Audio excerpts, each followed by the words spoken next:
Welcome back to the Bite Size Podcast. I'm your host, Lorraine Michaels, and today I am so excited. I want to talk to you about training. I was just recently on a podcast and it was Angie Wisdom, and shout out to Angie. You are a fantastic interviewer. Absolutely loved being on your podcast. And it really got me thinking, because I love the questions and I know so many more of you have these same questions or similar. And I really want to kind of touch on what Angie asked me and go a little bit deeper into it. We didn't have that much time and I really didn't want to confuse people with information overload. So I'm going to go a little bit deeper into what some of the things that we talked about. So some of the top things that I really want to touch on is cardio. The hype on cardio, the hype on no cardio versus a lot of cardio, and weightlifting. So for women specifically, as we age, different things. So weights versus cardio versus fasted versus fed. So I want to touch on all these things. Hang with me and let's dive in. So first and foremost, we're going to be talking about weight training. So lifting weights. And I know some of this is controversial and a lot of women come to me and say, I don't want to lift weights because I don't want to get bulky. I don't want to look like a man.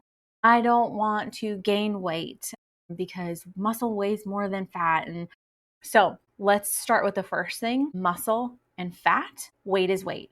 A pound of muscle is a pound of fat. There's no such thing as one weighing more than the other. Now, the density is different. So a pound of muscle may look different than a pound of fat. So the way that it looks and how that it sits on one's body looks different. But pound for pound, no pun intended, the weight of it is the same. It just looks different and it lays different, okay? And so weight training, lifting weights, fed versus fasted. I love this because I have done both. It just depends on when I can lift, when I can eat. So I have done both. I have weight trained, fasted, and I have weight trained, fed. I personally prefer to weight train fed. Now, I don't mean right after a meal, but I mean, I don't want to wake up and having not ate anything and go work out, or even wake up and have like a protein drink and then go work out. I don't particularly like that because I don't have enough energy in my muscles. I don't have enough glycogen. And so if I'm training and I'm lifting heavy, which you should be, or heavier on the heavier side, I don't have enough energy to do that. And so when you are training fed, meaning you have had something to eat substantially within the last hour, you also don't want to go right after you eat because that's going to bog you down. You're going to feel sick. I would recommend having a nice meal if you can, and then training 45 minutes to an hour afterwards. Okay, so fed. You want to make sure you have carbs and protein before you train so that you have glycogen, you have energy, your muscles have been fed. So your strength performance is going to be better. Your lifts are going to be better. You're going to have more volume. You're going to be able to do higher intensity because your muscles have been fed with glycogen and amino acids from food. You're going to notice more muscle growth and you're going to notice your recovery is going to be better because your cortisol spike is going to be lower. So when you train and you lift heavy, you are putting your body under stress. So when your body is stressed, your cortisol spikes. Now, when you're lifting versus when you're doing a HIIT exercise, HIIT, you're going to have more cortisol, more stress. And a HIIT is high intensity training, high intensity interval training. And so when you're lifting, your recovery is going to be better because your cortisol is going to spike lower. And so you're going to have less of a risk of basically catabolism, which means muscle loss. Your muscle's going to break down, kind of like cannibalism, but it's catabolism, catabolic. Okay, so the takeaway on that is fasted lifting is fine for fat loss if you keep your protein high. So you want to make sure your protein is high, but fed lifting is generally better because it supports strength, it supports muscle growth. And when you have muscle growth, your metabolism is going to increase. And thus, when your metabolism increases, your fat burning ability is going to increase. Okay, so fasted on an empty stomach, usually in the morning, your energy availability is going to be slightly lower because you don't have glycogen. You don't have carbs that is stored in your muscles or in your liver. So your body doesn't pull from anything. It's going to pull from what is available. So that means your body may rely on fat more, which is great if you're wanting to burn fat. But if you're wanting strength and power, it's going to be harder because your glycogen is too low. So, and also cardio fasted, you're at more of a risk for muscle breakdown because there's nothing that your body can pull from. And if it can't pull the fat, then it's going to start to pull muscle. So I'm sorry, we're talking about lifting, not cardio. So the muscle breakdown. So it's going to break down the muscles because it doesn't have the appropriate amino acids from the food. It doesn't have the recovery aspect of it. So you're going to experience hypertrophy. And also your hormones, the growth hormone is naturally higher in the morning when fasted, but insulin and anabolic signaling are stronger when fed. So that means when you eat, your body produces insulin. It signals to the muscles what's happening. So everything is working together when you're eating because your body is doing the things that it naturally needs to do. And so it's ready and available. So when you start to do your lifting, then your muscles are ready to release what it needs for your body and also for your body to burn what it needs. Okay, so that's lifting, fed versus fasted. Now, cardio, fed versus fasted. Fasted, again, cardio fasted is in the morning before you eat anything. You burn a higher percentage of fat during the session, again, because the glycogen is lower. And then your body shifts towards fat for fuel. But for total fat loss, this is not good. 24 hours, studies show that no significant difference if calories are matched. The performance of fasted cardio, so like high intense cardio, if you're doing sprints, if you're doing HIIT, it suffers when you're fasted, again, because your body doesn't have any energy to pull from. It doesn't have any glycogen. It doesn't have any fuel, amino acids, anything. So if you're doing fasted cardio for a performance, it's going to be harder. You're not going to be able to perform good. Versus if you've ate, your performance is going to be better, your energy is going to be better, your protection of your muscles is going to be better because carbs and protein before cardio reduce the risk of muscle breakdown. Okay, so takeaway for this one is fasted cardio feels leaner because it's in the morning, you don't feel full, you don't have a bunch of food.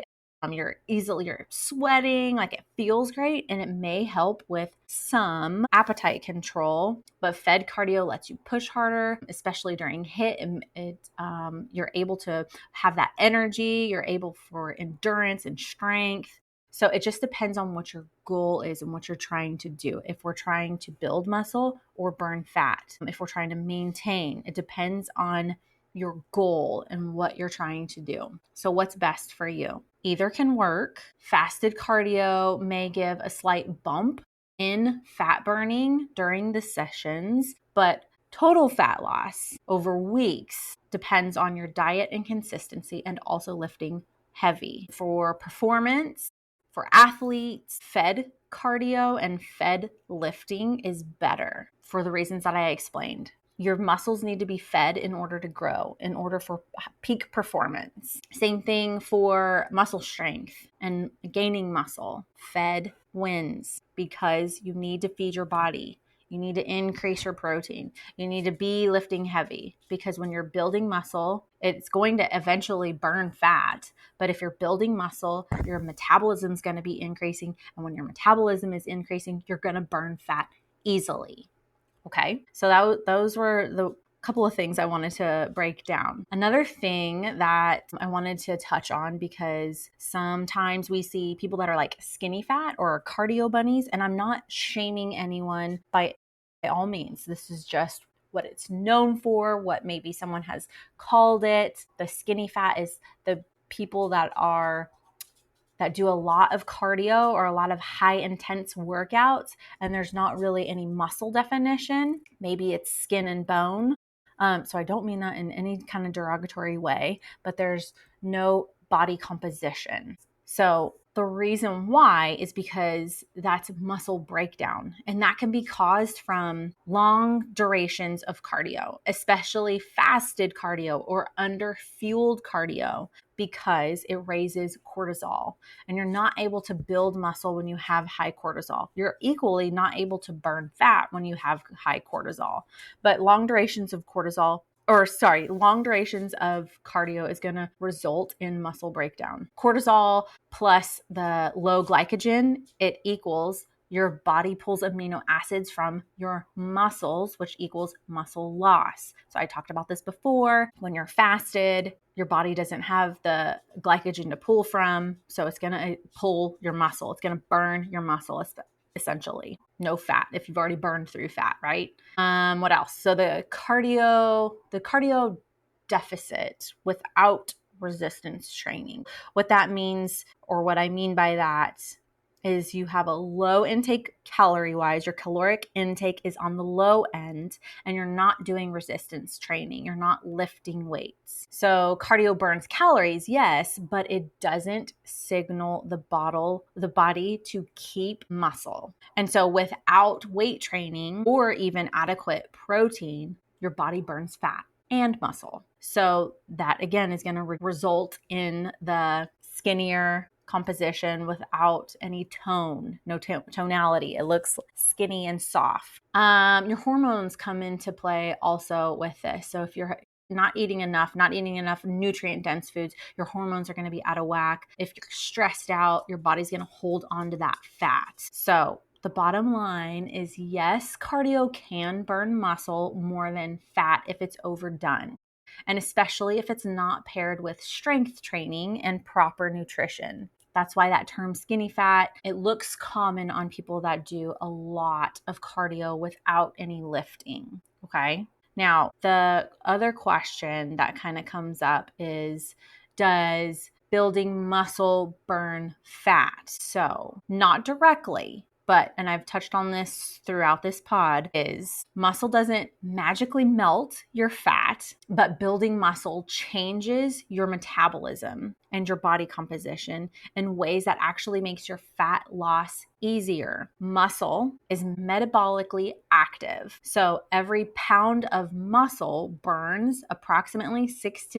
10 calories at rest. 6 to 10 calories a day at rest. It might not sound like a big deal, but the more muscle you have, that equals a higher basal metabolic rate. So when you're working with a personal trainer, what they're going to try and figure out or help you figure out is, what is your BMR, your basal metabolic rate. That means what your body burns doing nothing, the calories it burns doing nothing. So from what I said here, the more muscle you have, the higher your basal metabolic rate will be. So the more muscle you have, the more your body will burn just doing nothing. Okay. So the translation is, you burn more calories just chilling if you have more muscle. So it's not that you're burning more fat. It's just that your body is working, your metabolism is working. The more muscle you have, the leaner you will actually be. So lifting weights burns fat indirectly.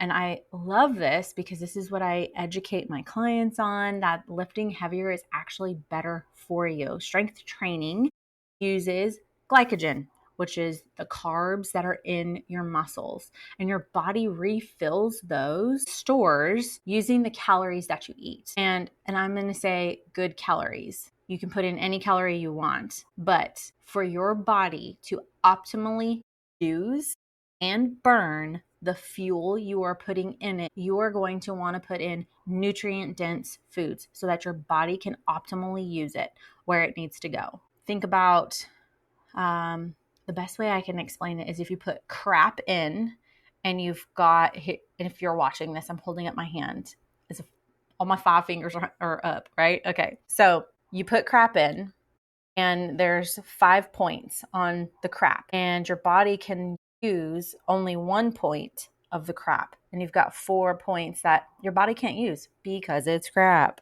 That turns into waste. So you've only used one good thing on what you ate, but what you ate was 500 calories. So you've utilized the calories, but your body can only use this one thing in here versus a nutrient dense food that you eat, and your body can use all of this, all 5, right? So 500 calories, but you used all of it and none of it's going to waste. I mean, you're going to eliminate, you're going to have waste, but you see the difference, the good calorie versus bad calorie. So think about everything that you're putting in your body. You want to make sure your body can utilize all of it, and your body's not like, oh, can't use that, oh, can't use that, but you took the calories. Okay. I digress. We're talking about lifting weights and burning fat. Okay. So it also creates the afterburn effect. It's called the EPOC. Your body is actually burning calories post-workout, hours post-workout. Sometimes you'll notice this if you had a really heavy lift or you had a really great workout and you're done and your body is still sweating and you're not working out anymore. That's because your body is still working. Your body is still burning, which is great. Unlike cardio, which mainly burns calories during the workout, lifting weights ramps up that metabolism beyond your workout session. So your body keeps working after it's done. Heck yeah, I would definitely love my body to keep working even though I'm not. Yeah, sign me up, please. Muscle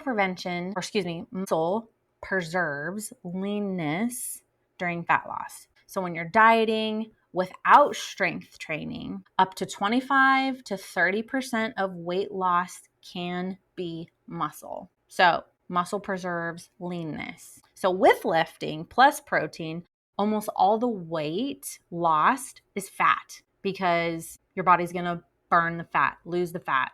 So dieting without strength training, 25 to 30% of the weight can be lost, but it's muscle. You're losing muscle versus weightlifting plus the protein. Your weight that's lost is fat. Yes, I want to lose the fat and not my muscle. So even more reason to make sure you're lifting. And then as always, the hormones. Hormones are like the holy grail of it all. It impacts everything. Muscle building improves your insulin sensitivity and your body stores less fat and it uses more carbs more efficiently. Weight training lowers cortisol and boosts your growth hormone. Yes, women benefit here too. The growth hormone and testosterone. This shifts your body toward the burning fat and muscle prevention. I don't know why you wouldn't want to weight train, like honest to goodness. So to wrap this up, y'all, I know we've talked about a lot. Building muscle doesn't literally burn fat. I know I've kind of talked a lot about this, but what building muscle does, it raises your metabolism. It increases caloric burn at rest and even after your workouts. Lifting weights, it protects your muscles. It protects your muscle mass during weight loss. So if you have picked up anything during this episode, it has been to lift heavy. Cardio is great. Cardio is great for your heart, but don't overdo it. And if you're doing it fasted with nothing to eat, be mindful. Be mindful of how you're working your body, how hard you're working your body, what your goal is. Are we trying to burn fat, maintain muscle, lose weight? What are we trying to do? And be mindful. There's a time and a place for lifting heavy. There's a time and a place for cardio. And you can definitely overdo it on both. And I know there's so much information out there. And it's like, what do I believe? What is true? What is factual? There's no one answer for everyone across the board. Everyone is different. That's why it's so important to work with a personal trainer so that you can talk about your goals, what your struggles are, what you're trying to achieve. And so that trainer can work with you specifically on your diet, on your exercise, on your habits, on your routine to get you dialed in. There's so much more I can go into on this, but we're just going to leave it at that. And again, I was so excited and grateful to sit down and talk with Angie Wisdom. So if you haven't heard that episode, go check out Angie Wisdom in her podcast episode where she interviewed yours truly about all things fitness. So if you love this episode, if someone needs to hear it, please like it and share it and comment. Let me know that you heard it, what you took away from it. What questions do you have for me about your fitness journey? Remember, guys, you were divinely created for a divine purpose, and there was no mistake in you.